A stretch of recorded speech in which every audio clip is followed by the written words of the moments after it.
Our next talk in our specialist breakout series is on user-generated content, and it's how bloggers, Facebook users, and YouTube users transform businesses.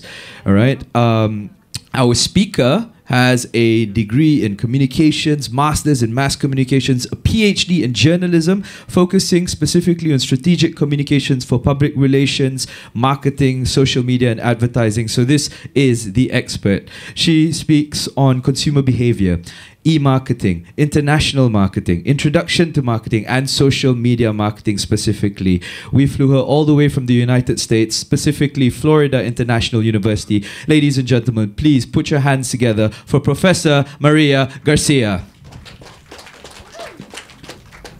Thank you very much. Thank you for having me here in Malaysia. This is quite the pleasure and honor. While we pull up the file that we've tried to pull up and open with 7 devices, mind you, I would like to open up the floor to any quick questions that you might have in regards to those of you that may not be so, let's say, veteran, seasoned in social media. Quick show of hands. How many of you feel that you truly are the specialists, that you know the trends, and you know exactly what mobile generation movement is, or social media trending? Show of hands. Anybody? I only see half. It's not even a full hand.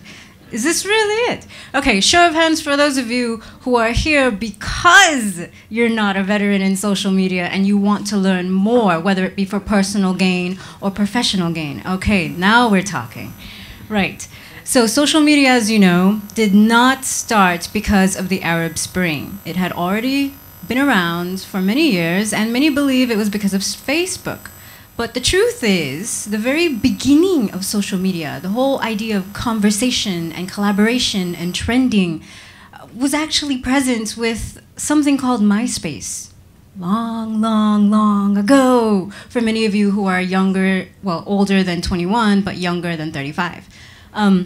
So MySpace existed, and there was a major collaboration force where people shared a lot of files, particularly music files.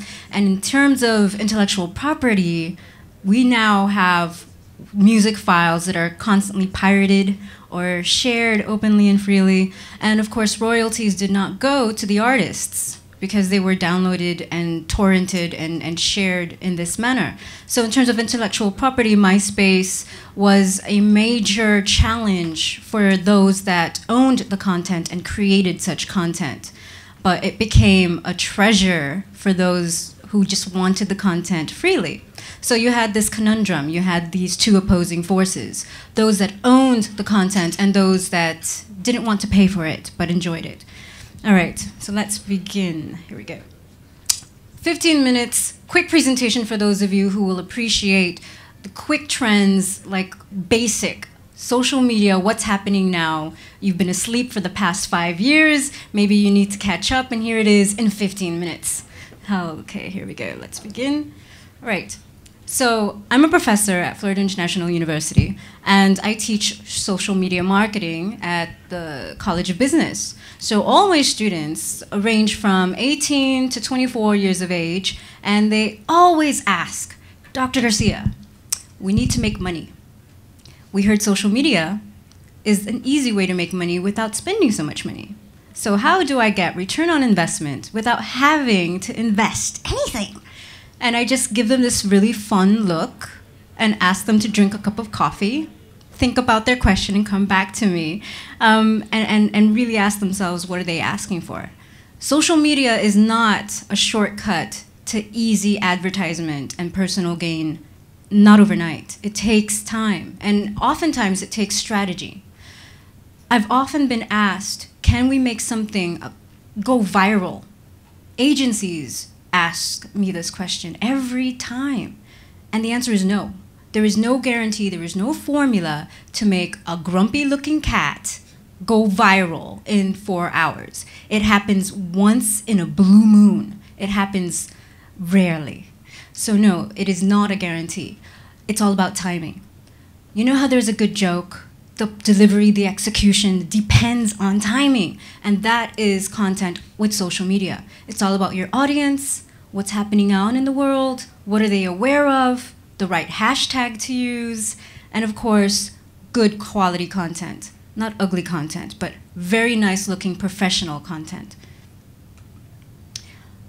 Tell me, this first icon here, what is it? Facebook, exactly. Basic 101, right? If you don't know this icon, you really need to catch up on social media. Second one, Instagram. Third one, and last, YouTube. There we go. 4 basic ingredients to a good social media recipe. If you concentrate on just one platform, this is what we call a platform, social media platform. For instance, if you only concentrate on Facebook, you have your own business, you have your startup, you don't have time to invest in all the other social media platforms, but the one that you do know because everyone else is on it, and your grandmother, your grandfather, your mother, your brother, your sister, and your favorite aunt are asking you to be friends on is Facebook, then okay, you've got one of so many. But you can't just stick with just one because your audience is on the others as well. And in fact, Facebook has lost its luster because the grandmothers, the grandfathers, the mothers, the fathers, those outside that generation group that was just completely compelled with Facebook, which was Generation Y and has now moved on to Z and moved on to X and then baby boomers. Because all the other generations joined Facebook, it lost its sex appeal. It lost the appeal, the attraction. So Generation Z, the mobile generation, they're on Facebook, but they're quite passive. They're not really aggressively on Facebook. Those in China, unless they have a VPN, are also not on Facebook. They have their own version of Facebook. So depending on where you are marketing yourself, if you're based in China, if you're based in Saudi Arabia, for instance, maybe you will not have access to Facebook as Americans do or as Malaysians do. Maybe it's censored. So there are these limitations. Depending on who you are marketing to, depending who your audience is, you need to know what the limitations are. Do they have access to Facebook? Are they active on Facebook? What are they posting on Facebook? And do they like, share, and comment? Do they have a reaction, or do they just passively read and move on? So these are 2 things you need to know about your audience. Okay, blogs, social media, and something called EWAM. Blogs have existed long before Facebook came to play. People used to create their own little web pages and used to write their thoughts down and share it with the world. These blogs evolved into microblogs, which we know now today as Facebook, Twitter, and Instagram, where people do still share their thoughts, but in smaller characters, limited characters. Instead of writing 7 paragraphs about their day, they'll write it in just 2 sentences with 5 hashtags. So everything has become shorter, simpler, sweeter, and in a sense, far more challenging if you are the one creating this content and sharing it with your audience. Because now you are challenged to become very creative, dynamic, and amusing in less than 200 characters. Very few people can do that well. And those that do it well have a very good following because they somehow create an emotional response. If someone can make you laugh, cry, or shock you, there's value because there is a reaction from you. And if they can do that with just characters or emoji or a photo or a video, then chances are you'll look for more content because you're amused by it. That's what businesses, particularly startups, are missing out on. They think, many people think, that if they just post something, then the audience will come. The idea of if you build it, it will come, does not hold true with social media. It doesn't. Just because you create something doesn't mean the rest will follow it and love it. You have to attract them. In order to attract them, you have to create an emotional response, a positive one. Electronic word of mouth is valuable in the business world because it helps create opinion leaders. You don't have to pay people to promote you. They'll promote you because they love you. And so if they do that, it just starts to spread. And that's where viral activity comes in. You know when people say, viral videos, how do we get viral videos? We want to go viral. We want 400,000 hits in just 2 minutes. Doesn't happen just because you tell 10 people, okay, spread it, like it, share it, love it. No, it has to happen authentically. It has to happen because it's a grassroots effort. Authenticity is often the key. If you have something that is authentic, real, something created out of passion, love, something created because it was done for a reason, not because someone paid someone else to do it, oftentimes it will create and spread. But it's all about timing. Did you know that some of the videos on YouTube that went viral didn't go viral the first 2 days? Some didn't even go viral the first 2 years. They only went viral because 1 or 2 opinion leaders in a particular group, a market, made it go viral. It's about timing. Tap into the opinion leaders, tap in during the right time with the right hashtag, because you need a keyword search, a hashtag, so people can pull it up and it'll filter. And give them the content that will make them think or laugh or cry. That will help spread virality. But again, there's no guarantee, there's no formula for it, but it'll help spread it. A couple other things about social media. There's something called action and reaction. You've got the action, which is someone who's created the content, right? The content provider. And then you've got the reaction, your audience. How many of you own businesses? Have your own businesses, organizations, startups? How many of you work for businesses? How many of you are retired? What happened to the rest of the audience? So many of you, would you say that you are the content creator? How many of you have created your own content and actually have it hit more than 50 likes in a day? 3. Is it because you have more than 1,000 followers? Yeah. 10% is the number. 10%. Whenever you post something on your social media platform, there is a high possibility that only 10% of those who follow you, who are part of your friend list, will actually react by liking or sharing it or posting a comment. Only 10%. It's a very low figure. Very low. So this is what you're against. Now, this is you coming from you personally. Now, imagine if you own your own business and you want to hit that number. Now, that's the challenge, because if once you start promoting a business, people don't want to see an ad. They don't want to see a fun photo with 7 or 10 bullet points and an exclamation mark to buy now, or come by, or call now, because you're demanding them to do something. And if you're like me, I don't like it when people demand me to do something I don't want to do, unless I feel like I love them.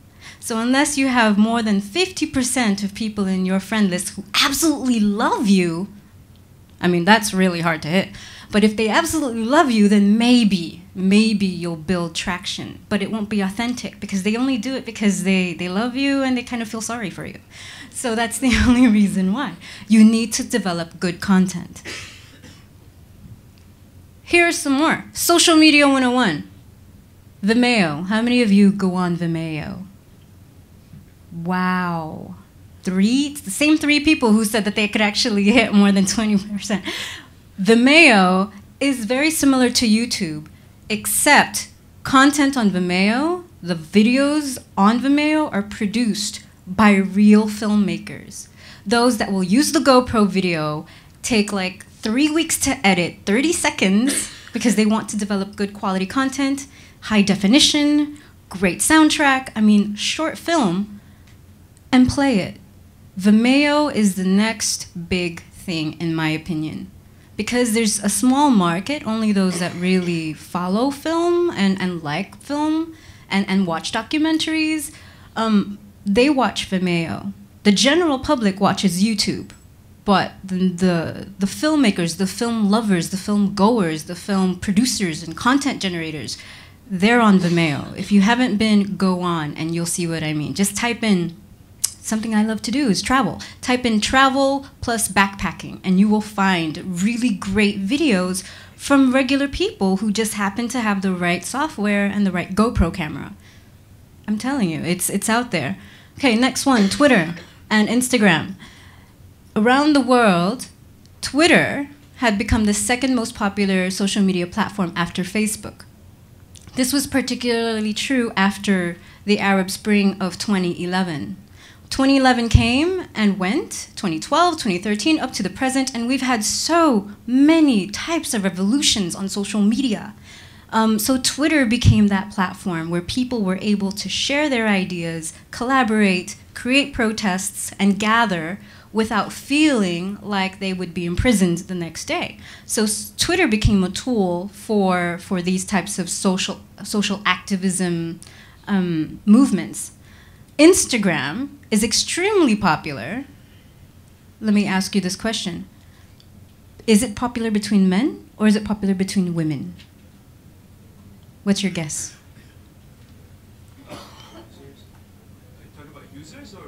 Users, active users on Instagram, those that post content.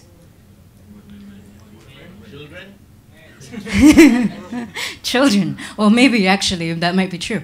Women are highly active, and it's been proven and it's been shown through research, market research and academic research. Women in the crowd, you are all smiling because you are active on social media and you know it. Twitter, Facebook, Pinterest, Instagram. Majority of the active users are women. When I say active, I mean they'll share, they'll like, they'll post, they'll create, they'll look through and spend countless hours per week doing so. Women are the dominant social media group users. Absolutely. Can you believe that? Weibo, you've got WordPress. WordPress is for blogging. A lot of people use WordPress as an easy means to blog. Pinterest is now available to the public for purchase, meaning you no longer have to you don't have to just look through the items. You can actually pick on the items and there will be a link. It was launched just this week where you could purchase those items through a different domain via Pinterest. Before you couldn't, you just had information on items, maybe. But now you have a direct link to purchase such items that catch your attention on Pinterest. And when I say Pinterest, I mean goods, small items, clothes, whatever you see there. It's like a fashion magazine, but now you don't have to ask, where can I get it? There's a link, and it directs you to the source, the actual business that can provide you with that. So you've got LinkedIn. LinkedIn, professional, it's supposed to be, so please stay away from personal rants. LinkedIn is the professional Facebook of today, okay? So that's quick social media 101 to just help you become more familiar. If you're not, then again, take a quick screenshot or take a quick photo of these icons and look them up. Because this is what the mobile generation is currently on, and they're very active, very, very active. In today's world, we have mobile. Mobile technology has grown beyond 50% globally. So when people search for things, they no longer go on the laptop. And when I say this, more than 50% of people depend on their mobile phone. You've seen it. It started here in Asia. It started in Asia. Mobile movement, mobile technology has grown in Asia, grew in Asia well before the US, Canada, or Europe caught on.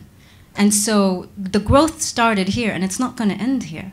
So mobile technology has grown, and more than 50% of the world, according to research, will search for items, keyword searches, not with their laptop, not with their tablet, but with their mobile phone. That says something.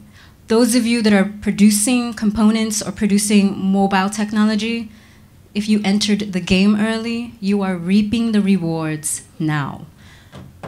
And this is true for every nation, every first, second, and third world, developing nations. I was in Tanzania, and I backpack a lot, and I do this to get off the grid. Because I'm constantly on the wire, constantly connected, I often have to find balance by disconnecting for a month or two. No Wi-Fi, no electricity, and so I venture off into the remote areas of the world. So I was in Tanzania, and I was off in the Serengeti and traveling through the countryside, and I noticed these Maasai warriors.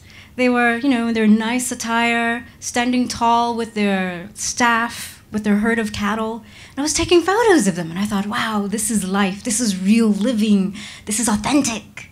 And then the unthinkable happened. One pulls out a mobile phone and takes a photo of me taking a photo of him. And I said to myself, what? How come he has a mobile phone? Where does he get where's the signal? He must have great signal because I don't have anything.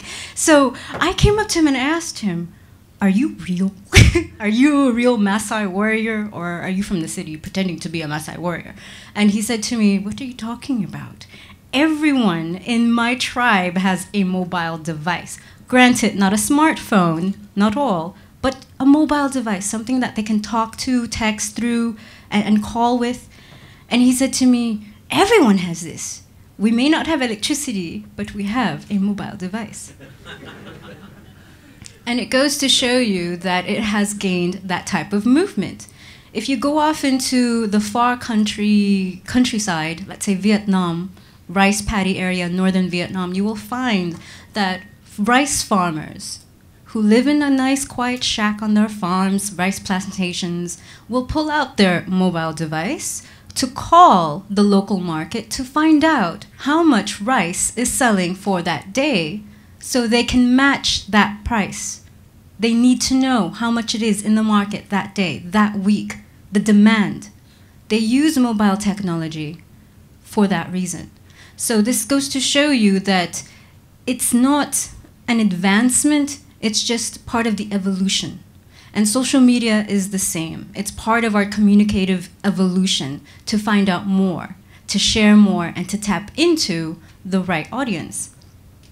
Geotagging, location tagging. In many cities today, you can tag where you are and check in.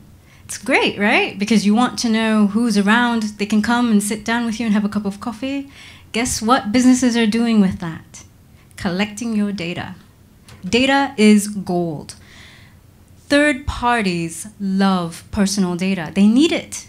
Instead of collecting 100,000 users' information through surveys, they just have to pay a small % fee through Facebook or Google or any of these geotagging sites, and they have your information.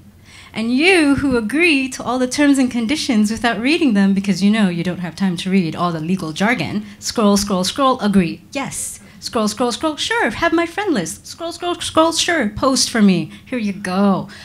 They're collecting your data, and that's free. You're giving it to them for free. But as marketers, it's necessary because it saves time. And again, now they have a nice collection of people who they know use a particular platform for a particular reason. You just save them a headache.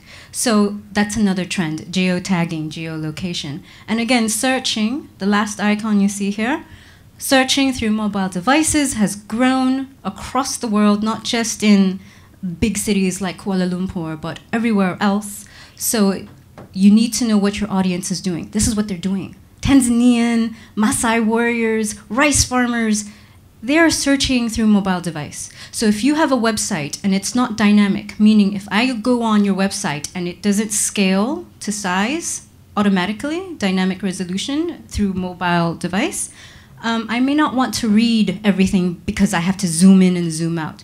I'm a user, I'm highly active on mobile technology, and because of that, I've become quite lazy. So I do not want to zoom in and zoom out when I go on your website. You have to make sure your website is compatible with mobile and laptop. Real, very, very important.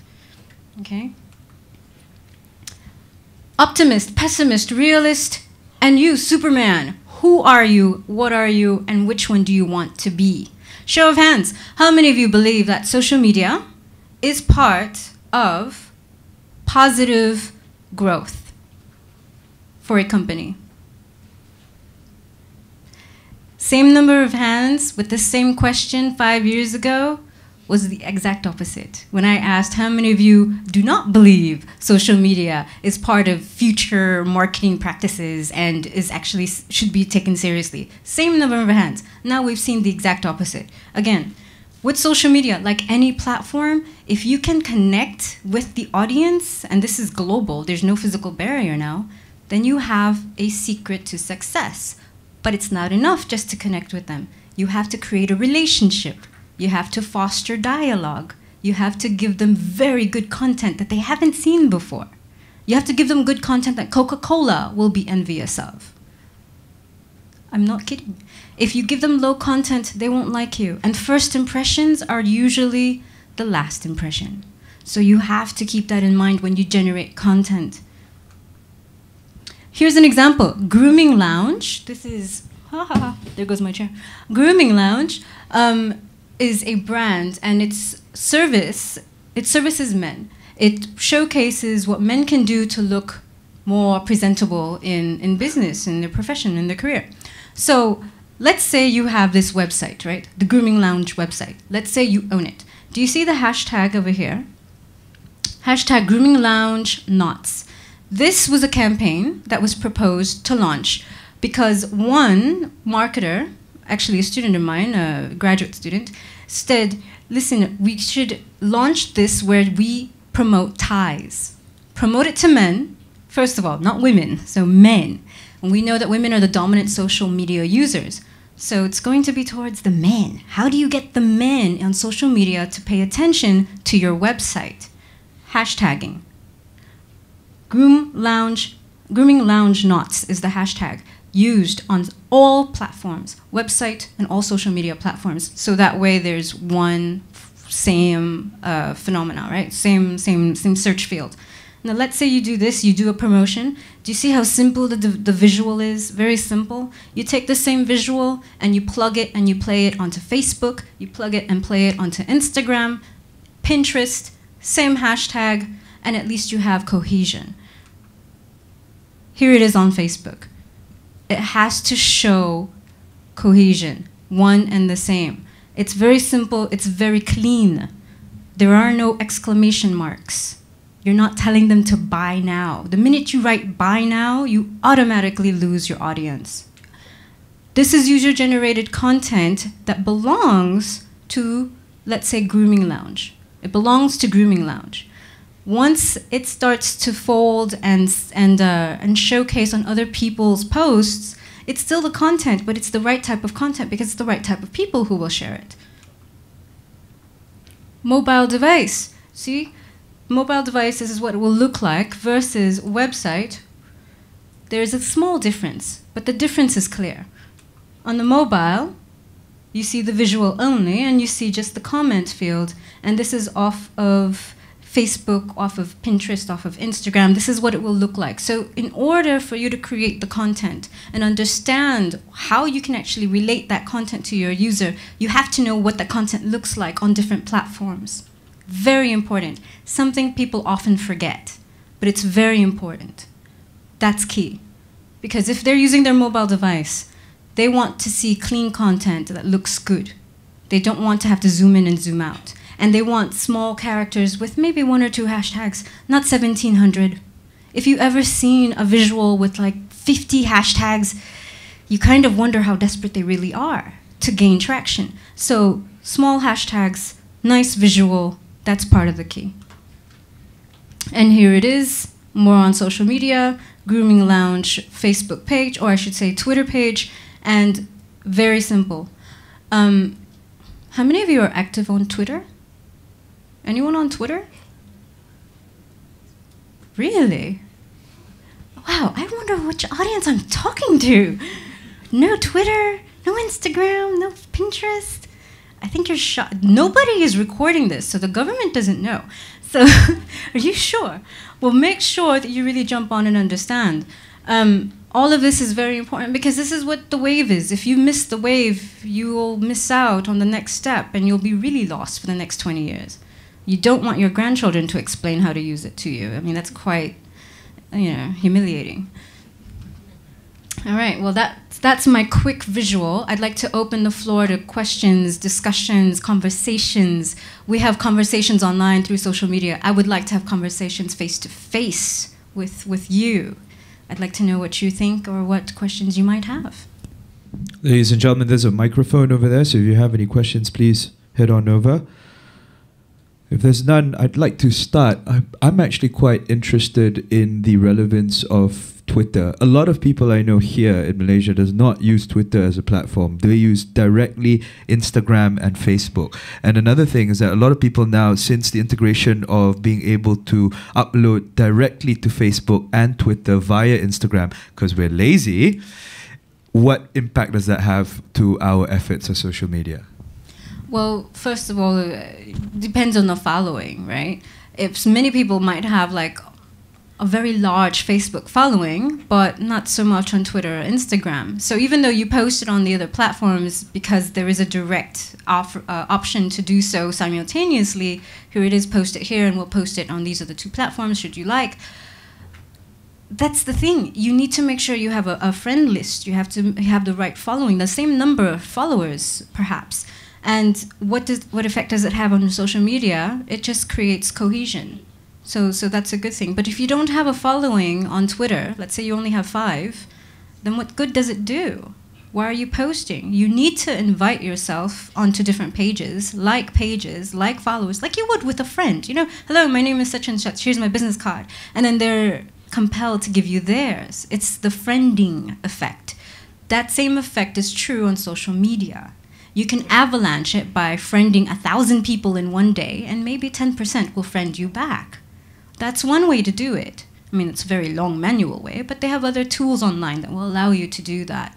So making sure that you have the same friend count on each platform really helps, because if not, it's uneven.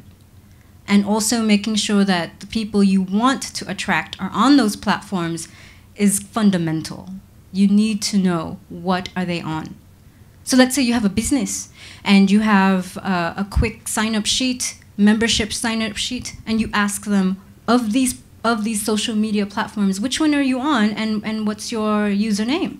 Have them check it off, give them your username, and friend them immediately. So that way you know who you're contacting. You have an immediate, direct means of communication with your audience, with your market.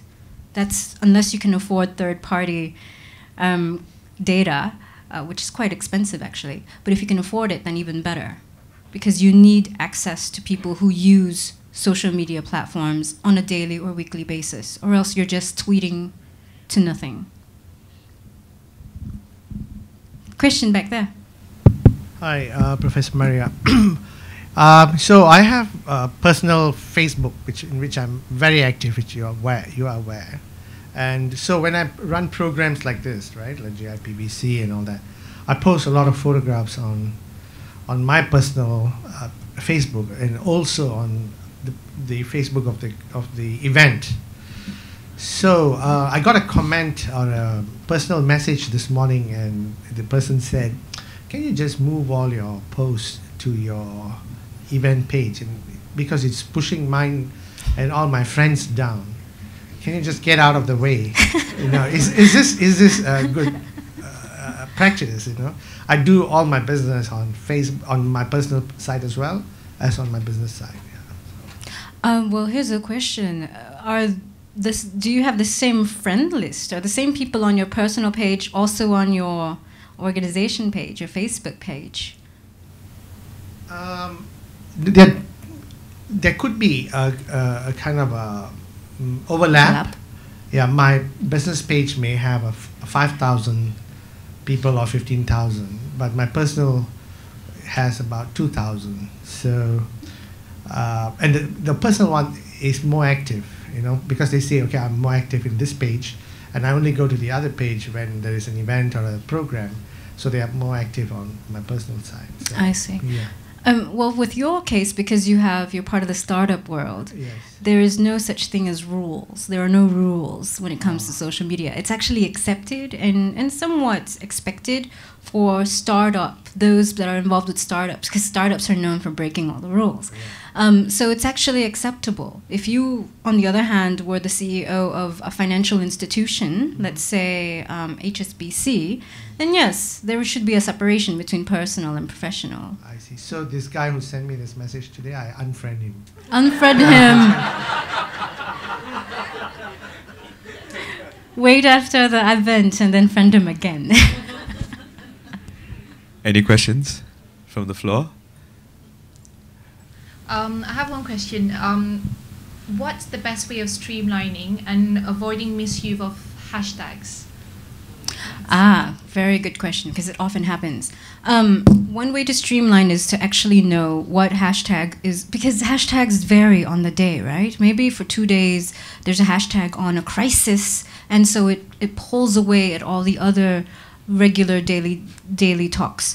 And then other days it'll be a slow news day, and therefore maybe a hashtag of a baby will filter through. One way you can do that is quickly, before you hashtag your content, do a quick search. Go on, let's say if it's Twitter, just do a quick search to find out what's talking, what's the conversation on in regards to that hashtag. Let's say hashtag, give me a word, hashtag Malaysia, right? Just do a quick search under hashtag Malaysia to see what content is under Malaysia that's been tagged as hashtag Malaysia for that day. If it shows that there's been a lot of activity, then great. Hashtag your content, because then it'll pull at activity. If it shows that the last time that hashtag was used was like a week ago, maybe not, because nobody's looking for it. So it's about what people are looking for and what's newsworthy, and also what is relatable. So if you have okay, let me go back here. So let's say you have this. You've got a photo of a tie, you've got a photo of a suit. What else do you have in this content?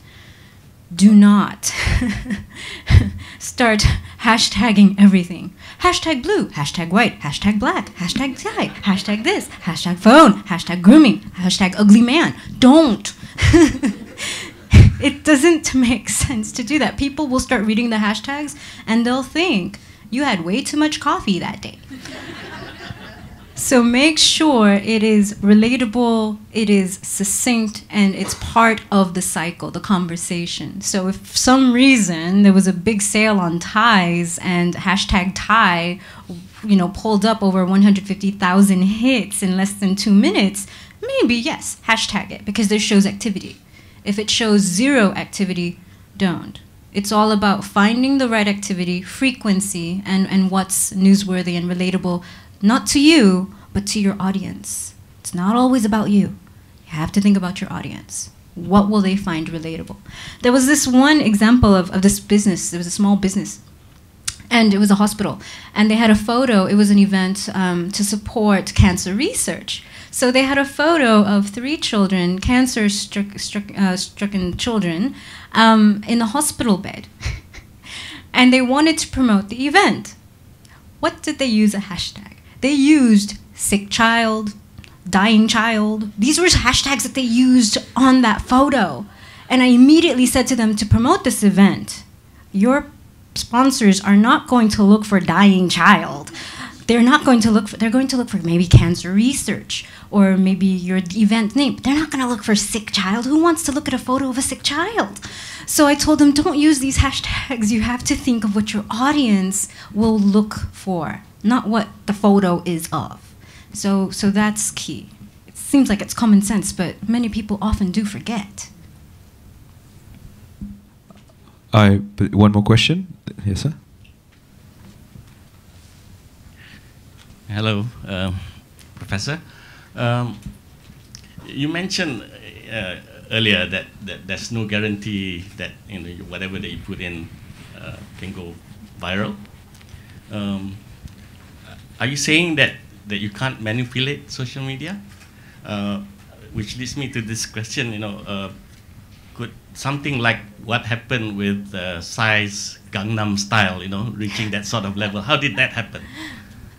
Actually, before it became viral, it had already built traction in South Korea and then built traction in Japan. So there was this appeal to that video, that song, long before the rest of the masses knew. So let's say test marketing. If you viewed it from that perspective, let's just say it was test marketed in South Korea and Japan and then spread throughout Asia before the rest of the world caught on.